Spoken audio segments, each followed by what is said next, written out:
Welcome to the Slop Farm. Enjoy the video. In this video, I will explain how to sign up for the China Bank mobile app.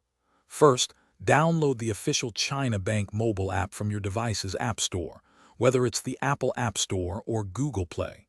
Make sure you have a strong and stable internet connection.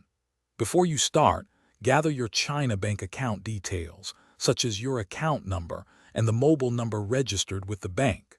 This will make the registration process smooth and quick.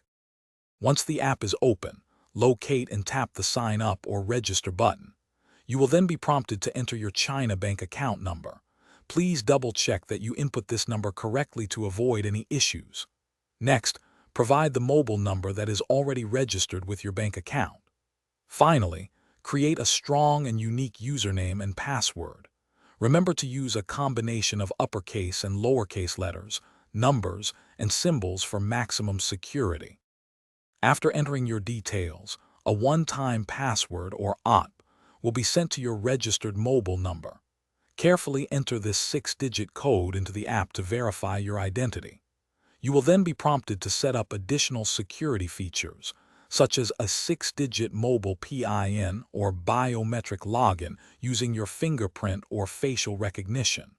Review the terms and conditions thoroughly, and once you agree, confirm your registration details to complete the setup process. Congratulations! You can now log into the China Bank mobile app using your new username and password. Take some time to explore the app's various features, such as checking your account balance, transferring funds, and paying bills. Familiarize yourself with the interface and remember to always follow security best practices, like never sharing your login credentials. If you encounter any issues or have questions, do not hesitate to contact China Bank customer service for assistance. Thanks for watching. Consider subscribing if we helped you today.